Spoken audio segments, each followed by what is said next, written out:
저는 대학 다닐 때 동인 활동을 했습니다. 동인이라는 게 뭐냐면, 같이 문학하는 사람들끼리 좀 모임을 갖고 정기적으로 작품들을 서로 발표하면서 문학에 대한 열정을 키워나가는 그런 활동을 했었습니다.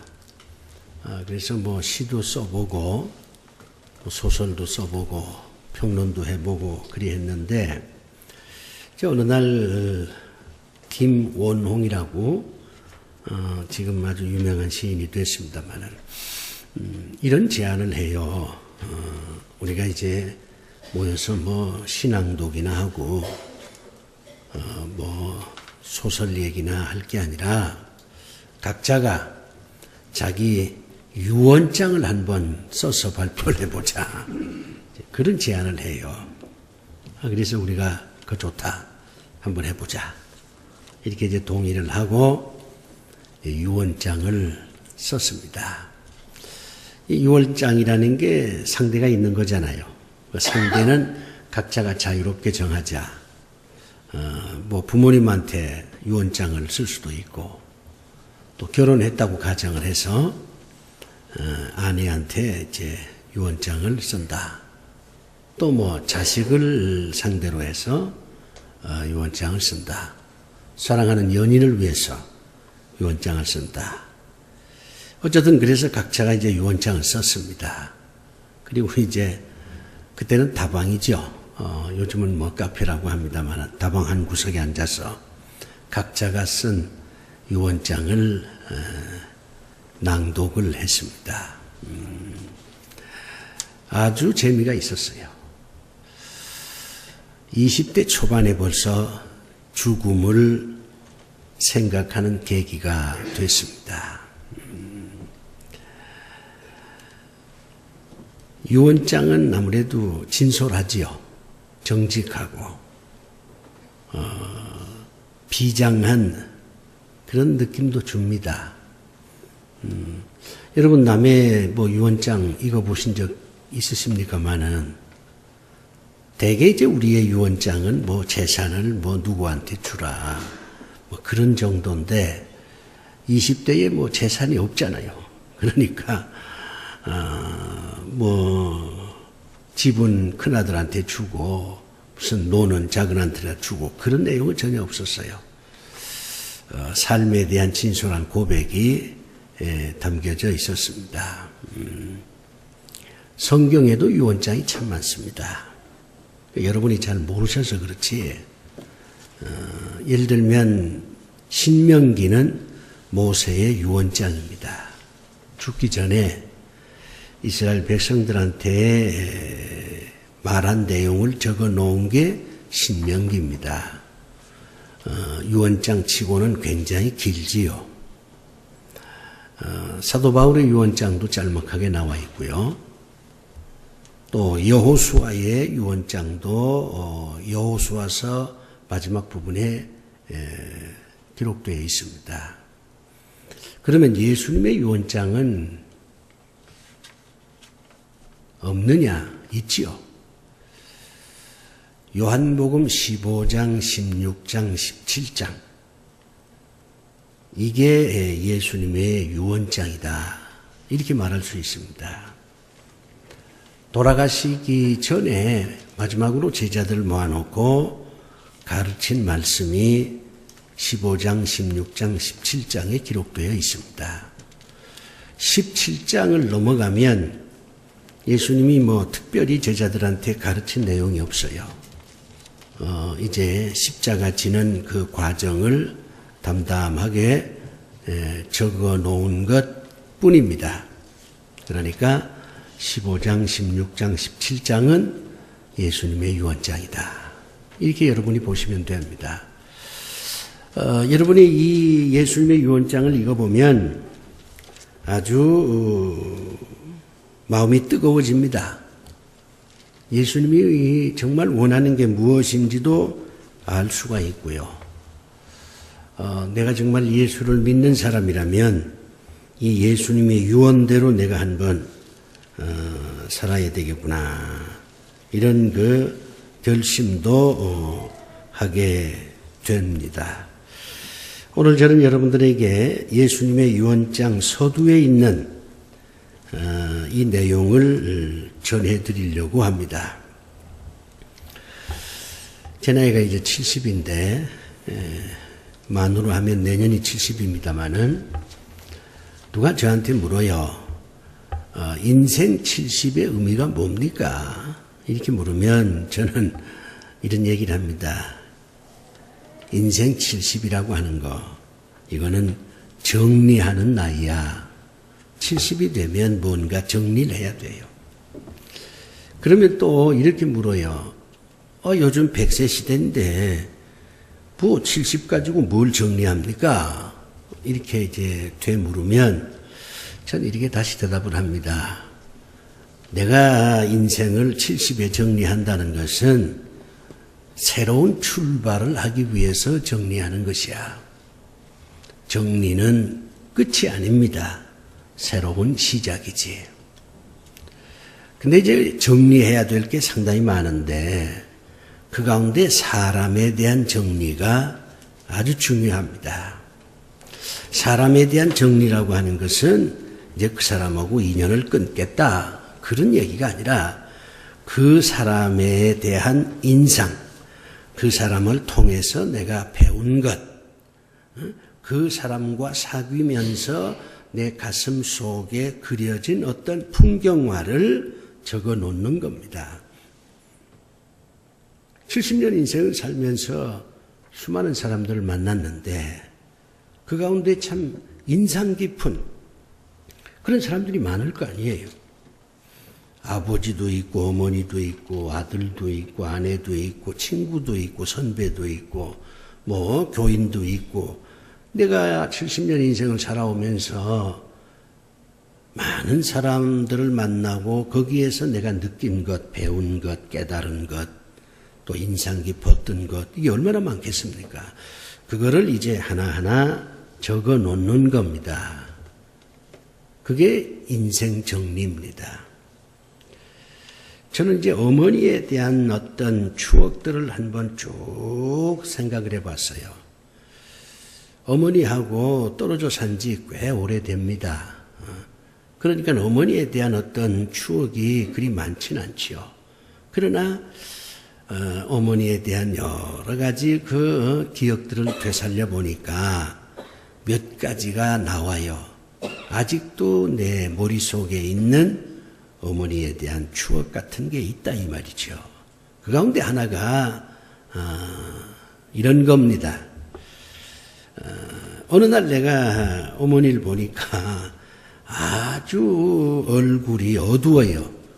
아주 수심이 가득하고 근심이 아주 꽉 차 있어요. 그때 내가 이제 중학생이었으니까 그 어머니의 그 어두운 얼굴이 내 눈에 아주 그림처럼 이렇게 그려져 있었습니다. 그래서 내가 여쭤봤어요. 어머니, 왜 그렇게 표정이 어둡습니까? 그렇게 이제 여쭤봤더니 저희 어머니가 뭐라고 하냐면 금년에 이 귤 있잖아요. 먹는 귤이 잘 안 됐다. 작년에는 아주 귤이 풍년이었는데 금년에는 아주 흉년이다. 그래서 내가 이렇게 마음이 무겁다. 그런 말씀을 해요. 이 귤이 풍년이 되면 그걸 시장에서 팔아서 돈을 벌어서 그 돈으로 뭘 한다 이런 계획이 있잖아요. 그런데 금년에는 이 귤이 흉년이야. 그러니 계획대로 되는 게 하나도 없게 된 거지요. 모든 게 다 부서져 버리게 되니까 어머니 마음이 착잡했던 것 같습니다. 이 과수원하는 분들이나 농부들은 가을에 열매가 없으면, 수확이 없으면 아주 마음이 착잡해집니다. 인생도 마찬가지예요. 우리가 인생을 이렇게 살지만 인생에 어떤 결실이 없다. 수확이 없다. 그러면 우리 삶이 얼마나 참 답답하겠습니까? 아, 내 인생이 허무하구나. 그런 고백을 할 수밖에 없지 않겠어요? 내가 이제 그 어느 글에서 읽은 겁니다만은 나는 겨울을 좋아한다. 이제 그런 내용인데, 겨울이 왜 좋으냐 하는 걸 쭉 적어 놨는데, 그 인상 깊은 구절이 하나 있습니다. 내가 겨울을 좋아하는 것은 눈자국이 있어서 그렇다. 그런 이제 내용입니다. 사실 우리가 봄에도 길을 걷고 여름에도 길을 걷고 가을에도 길을 걷습니다. 그러나 흔적이 없어요. 내가 분명 걸었는데 되돌아보면 발자국이 없잖아요. 흔적이 없어. 그런데 겨울은 그렇지가 않습니다. 시골에서 여러분 눈길을 한번 걸어보세요. 발자국이 아주 선명합니다. 돌아보면 내가 이 길을 걸었구나. 내 발자국이, 내 흔적이 아주 분명히 있어요.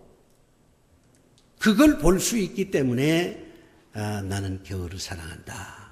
그런 얘기인데 이해가 충분히 됩니다. 우리가 자식을 참 사랑합니다. 왜 자식을 사랑하냐? 내 자식이기 때문에 내가 사랑한다. 그럴 수도 있지요. 그러나 난 그런 생각은 안 해요. 나도 뭐 아들이 있고 딸이 있습니다만은 저건 내 자식이니까 내가 사랑한다. 그런 표현을 쓰질 않습니다. 내 삶의 흔적이기 때문에 내가 사랑한다. 그렇게 말합니다. 아들을 볼 때마다 딸을 볼 때마다 내 인생의 흔적이구나. 내가 살아온 발자국이구나. 그렇게 느껴지는 거예요. 사람은 자기 삶에 대한 어떤 흔적이 있어야 합니다. 포도나무라고 하는 게 뭡니까? 농부의 그 뜨거운 여름을 살았던 흔적이잖아요. 귤이라고 하는 게 뭡니까? 그거는 과수원을 사랑해서 약을 뿌리고 뭐 가지치기를 하고 그런 어느 과수원지기의 흔적이잖아요. 열매가 없다고 하는 것은 자기 삶에 흔적이 없다는 얘기입니다.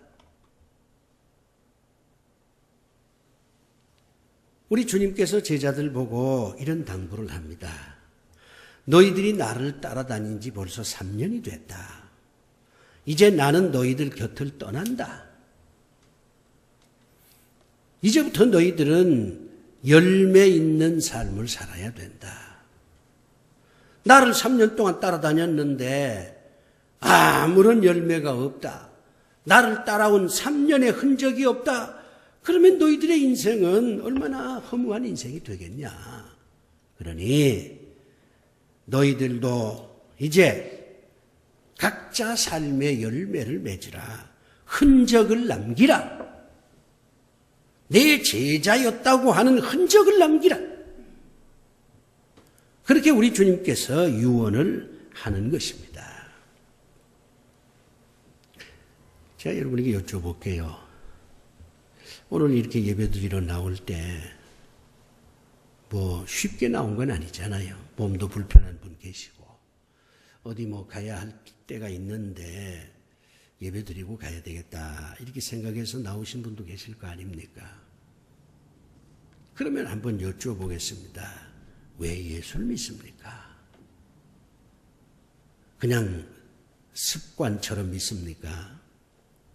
아니면 심심해서 믿습니까? 내가 왜 예수를 믿는가? 여기에 대한 해답을 여러분이 갖고 계셔야 돼요. 물론 정답은 있습니다. 구원받기 위해서. 근데 구원은 한 번 받으면 그걸로 되는 겁니다. 복받기 위해서 뭐 이유가 되지요. 마음의 평안을 얻기 위해서 그것도 이유가 됩니다. 정말 우리가 예수를 믿으면요, 제대로 믿으면 많은 열매를 얻을 수가 있습니다.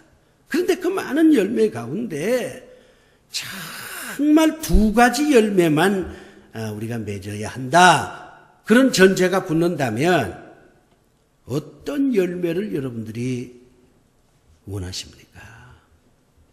그 점은 오늘 제가 말씀을 드리려고 합니다. 사람은 소유하는 존재입니다.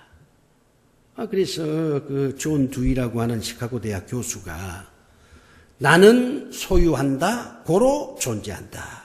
이런 유명한 말을 했잖아요. 자본주의 시대의 삶이라고 하는 건 소유하는 삶입니다. 사람들은 무언가를 소유하려고 합니다. 소유하면 내가 살았구나. 내가 행복하구나. 내가 성공했다. 이렇게 표현하는 거예요. 소유하지 못하면 나는 실패했다. 난 불행하다. 내 인생은 이거 뭐냐? 이런 식으로 한탄을 하게 되는 겁니다. 우리나라 말도요, 소유한다는 그 의미를 가진 단어들이 참 많습니다. 예를 들면 얻다, 갖다, 또는 획득하다, 거두어들이다, 수확하다. 이게 전부 소유와 관계된 단어입니다. 소유라고 하는 이 단어의 의미가 이렇게 다양하게 있다고 하는 것은 그만큼 사람들 언어 속에는 뭔가를 소유하려고 하는 집념이 가득 차 있다고 하는 것을 증명하는 거예요. 가을이 되면 열매를 수확해야죠. 열매를 거두어 드려야지요. 열매를 얻어야지요. 열매를 가져야지요. 열매를 소유해야지요. 그래야 가을의 의미가 있는 거 아닙니까? 가을이라는 게 그저 푸른 하늘만 쳐다보는 게 가을이 아니잖아요. 책만 읽는다고 가을이 되는 건 아니지 않습니까? 봄, 여름, 그 긴 날의 어떤 우리의 수고와 노력이 가을에 열매로 뭉쳐져야 지나간 인생의 의미가 있는 거 아니겠습니까? 가을에 아무런 열매를 거두질 못하면 이제 우리에게 닥쳐올 겨울을 어떻게 우리가 이겨낼 수가 있습니까? 열매가 있어야 돼요. 아직 가을이 끝나지 않았습니다. 이 남은 시간 동안이라도 우리는 열매를 거두어서 가을을 충분히 의미 있게 보낸 그런 사람들이 되어야 합니다. 우리가 맺어야 할 열매가 많은데 가장 이제 핵심적인 게 2가지인데, 첫째는 가장 필요한 것이 무엇이냐 하는 질문에 대한 해답을 찾으면 우리가 맺어야 할 열매가 뭔지를 알 수가 있어요. 불필요한 것을 우리가 많이 얻을 필요가 없잖아요. 필요한 것을 우리가 얻어야 하지 않습니까? 내가 이번에 일본에 가보니까 어떤 선교사님은 그 한국에 있는 집을 다 팔아가지고 그 돈으로 일본에서 빌딩을 하나 샀더라고. 한 4층짜리인데. 거기서 예배도 드리고 사회복지도 하고 여러 가지 하더라고. 서울에 있는 집이 필요가 없게 됐어요. 그러니까 팔아버리는 거야. 그리고 일본에 가서 필요한 건물을 사는 겁니다. 필요한 것을 얻어야지 불필요한 것을 많이 얻으면 그 무슨 의미가 있겠어요? 그렇다면 가장 필요한 게 뭡니까? 우리가 이 인생을 사는데 가장 필요한 게 뭐예요? 여러분 생각엔 가장 필요한 거야 뻔하지 돈이지 않냐? 그렇지 않아요. 돈은 그 다음입니다. 제일 필요한 것은 구원의 확신입니다. 구원의 확신이라는 게 무슨 뜻입니까? 내가 인생을 살아가는 과정에서 여러 가지 시련과 역경과 고난과 핍박과 그야말로 눈물의 골짜기, 아골 골짜기로 걸어가는 것이 인생살인데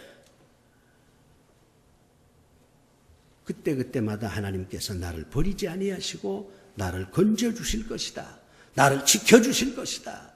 피난처가 되어주실 것이다. 나의 방패가 되어주실 것이다. 나의 요새가 되어주실 것이다. 하나님께서 절대로 나를 잊지 않으실 것이다. 이 확신을 구원의 확신이라고 합니다. 이게 돈보다 더 중요한 거 아니에요? 여러분이 지금까지 살아오시면서 나름대로 산다는 게 참 어렵구나 하는 걸 느끼셨을 거예요. 그런데 아직 끝나지 않았습니다. 앞으로 무슨 시련과 역경이 여러분에게 주어질지 그건 몰라요. 연극이 아직 안 끝났는데 주인공은 아직도 살아있지만 연극 끝날 쯤 되면 그 주인공이 누구한테 죽임을 당할지 그건 막인 내려봐야 아는 거예요. 아직도 안 끝났습니다. 그러니까 산다는 게 두려운 거지요. 그렇지만 여러분 이걸 아셔야 돼요. 여러분이 눈물의 골짜기로 들어간다고 하더라도 어떤 시련이 주어진다고 하더라도 여호와 하나님께서 나를 건져 주실 것이다 하는 이 확신을 가지면 얼마든지 눈물의 골짜기로 웃으면서 걸어갈 수가 있습니다.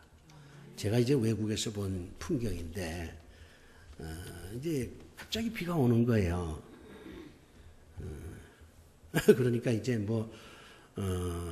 갑자기 오니까 이제 준비하지 못했지요. 우산이라든가 레인코트나 준비하지 못하고 걷다가 갑자기 비가 오니까 사람들이 옆에 있는 빌딩 안으로 싹 피하더라고. 싹 피해. 근데 계속해서 비가 내리는 거예요. 근데 이 사람들 가운데 어떤 남자가 시계를 자꾸 보는 거예요. 이게 빨리 가야 되는데 이게 비가 오니까 빨리 못 가는 거죠. 이렇게 보다가 또 하늘을 봐요. 이게 언제까지 올라나. 아주 전전긍긍하는 겁니다. 비는 계속 오고. 그런데 조금 있으니까 어떤 여자분이 말이요. 우산을 딱 들고 걸어가는 거예요.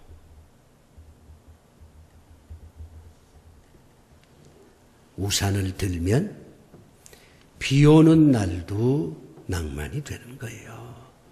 우산을 들고 걸어가면 비 오는 날도 멋진 풍경이 되는 겁니다. 비가 오니까 다른 사람들은 다 피하지만은 우산을 가진 이 여자는 유유하게 걸어가는 겁니다. 내가 그걸 보고 참 우산이 필요하구나. 언제 비가 올진 모르지만 우산이 필요하구나. 그런 생각을 해봤습니다. 구원의 확신이 뭡니까? 우산과 같은 거예요. 아무리 세상살이가 힘들고 어려워도 여호와 하나님께서 나를 구원하시고 나를 인도하시고 보호하시고 나를 축복하실 것이다 하는 그 확신이 가슴에 새겨지면 우리는 이 눈물의 골짜기도 여유 있게 웃으면서 걸어갈 수가 있습니다. 그게 필요합니다. 이 가을에 여러분들이 맺어야 할 가장 필요한 열매는 구원의 확신입니다. 그 다음에 또 하나 있습니다. 필요한 것을 얻었으니까 그 다음엔 중요한 것을 얻어야 합니다.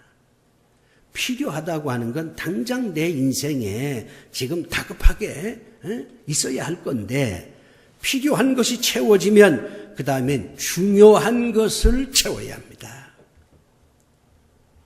우리가 인생을 사는데 중요한 게 뭘까요?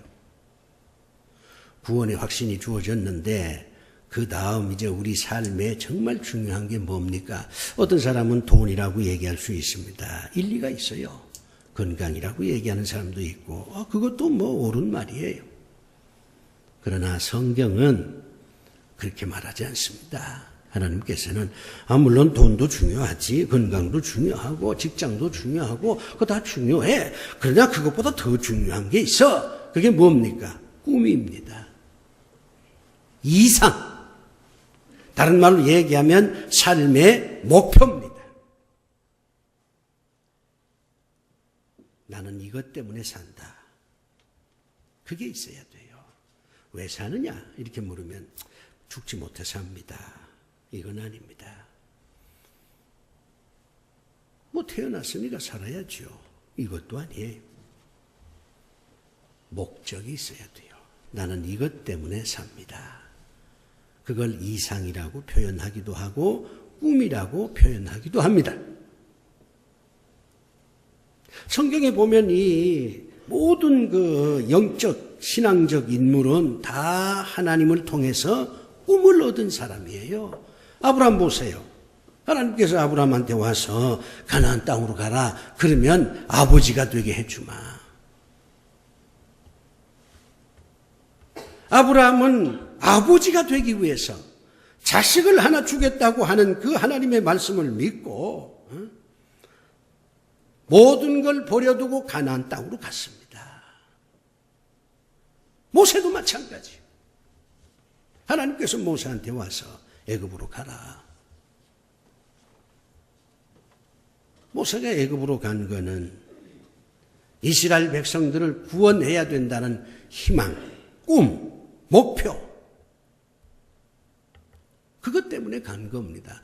광야 40년 생활하면서 모세가 얼마나 힘들었는지 몰라요. 너무너무 힘드니까 하나님 앞에 무릎을 꿇고 기도합니다. 하나님 아버지, 나를 죽여주시옵소서. 아니, 세상에 살려달라는 기도는 많은데 죽여달라는 기도는 없지 않아요? 근데 모세는 죽여달라고 기도를 했어요. 너무 힘드니까. 그래도 모세는 스스로 자결하지 않았습니다. 뭐 어떤 사람은 죽어버리면 마음 편하지. 살아서 그곳에 왜 해? 그건 아니에요. 최고의 진리는 살아야 한다는 것입니다. 이게 성경의 가르침이에요. 하나님은 죽은 자의 하나님이 아니라 산 자의 하나님이라고 그러잖아요. 모세가 스스로 목숨을 끊지 않았습니다. 기도는 그리 했지만 모세가 죽지 못한 이유는 간단합니다. 나는 이것 때문에 산다. 이스라엘 백성들을 가나안 땅까지 인도하는 이 책임, 이 목적, 이 꿈, 이 이상, 이것을 실현하기 위해서 나는 산다. 그런 게 있었던 겁니다. 여러분 왜 삽니까? 난 이것 때문에 삽니다. 이런 게 있어야지. 하다못해 자식을 위해서 산다든가, 사랑하는 남편을 위해서 산다든가, 상관없어요. 아주 신앙적으로 얘기하면 나는 복음을 증거하기 위해서 삽니다. 사도 바울처럼. 그런 고백이 있든지 간에. 어쨌든. 여러분 이 가을에 왜 살아야 하는지 그 해답을 얻으세요. 여기엔 정답이 없습니다. 무슨 하나님을 위해서 살라 그런 뻔한 얘기 전 전하지 않습니다. 부자가 되기 위해서 산다. 그래도 상관없어요. 여행을 많이 하기 위해서 산다. 그래도 상관없어요. 왜 살아야 되는지 거기에 대한 해답을 얻으세요. 그걸 꿈이라고 말하십시오. 그걸 이상이라고 말해도 됩니다. 삶의 목적이 분명히 있어야 됩니다. 그걸 이 가을에 여러분이 얻으셔야 됩니다. 그게 가장 중요한 거거든요. 그런데 우리 주님은 열매 맺는 삶을 살라 이렇게 말씀을 하면서 그 방법도 가르쳐 줍니다. 대개 이제 사람들은 원칙만 얘기해요. 명령만 하지 방법을 가르쳐 주질 않습니다. 어머니가 아들 보고 요번에 1등 해야 돼? 명령만 해요. 1등 하는 방법을 가르쳐 주질 않아요. 아버지가 아들 보고 성공해야 돼? 그렇게 명령만 하지 성공하는 방법을 가르쳐 주질 않아요. 뭐 여러분 다 잘 아는 얘기 아닙니까? 쥐들이 모여서 회의를 해서 고양이 때문에 수많은 쥐들이 죽고 있거든요. 이걸 어떻게 해야 되나? 그랬더니 어떤 쥐가 말하기를 그 고양이 목에 방울을 달면 되지 않냐. 그러면 고양이가 움직일 때마다 딸랑딸랑딸랑 소리가 날 테니까 그때마다 우리 도망가면 한 사람도 고양이한테 잡혀먹지 않고 다 살 수 있지 않냐. 좋다고. 그게 아주 굿 아이디어라고. 그러자. 여기까지 다 합의가 했어요. 근데 누가 고양이 목에 방울을 다냐 이 말이에요. 네가 하라. 난 못해. 가위바위보 하자. 못해. 결국엔 고양이한테 쥐들이 다 죽었어요. 사람들이요, 명령만 해요. 원칙만 얘기해요. 방법을 얘기를 안 해요. 근데 예수님은 방법을 얘기하십니다. 3가지 방법입니다. 첫째는 깨끗해야 된다. 오늘 깨끗해야 된다. 그런 말 나오잖아요. 여기서 깨끗하다고 하는 건요, 고통을 받아야 된다. 그런 뜻입니다. 이 가지치기 하는 거 고통이잖아요. 불필요한 것을 잘라내는 고통이 필요하다. 잘라내지 않으면 가장 필요한 것도 가장 중요한 것도 여러분 얻질 못할 겁니다. 잘라낼 걸 찾아서 잘라내세요. 그래야 여러분 깨끗해집니다. 의심 잘라내. 시기하고 질투하는 거 그거 잘라내. 게으른 것 그거 잘라내. 뭔가 잘라낼 게 있을 겁니다. 그걸 잘라내세요. 그래야 열매를 맺을 수 있습니다. 2번째는 뭐라고 주님이 말씀하시냐면 내 안에 거해야 된다. 내 안에 거해야 된다. 이 말은 주님 말씀에 복종하라는 겁니다. 신앙은 복종을 배우는 것이지 어떤 주장을 하는 게 아닙니다. 여러분 뭔가 주장하고 싶으면 시청 앞으로 가시면 됩니다. 시청 앞 광장은 주장하는 광장이잖아요. 데모하는 사람들이 시청 앞에서 무슨 광화문 앞에서 주장하잖아요. 세월호가 어떻고 뭐 어떻고 이래야 된다 저래야 된다 주장하잖아요. 근데 신앙은 주장하는 게 아닙니다. 복종을 배우는 겁니다. 하나님께서 앉으라.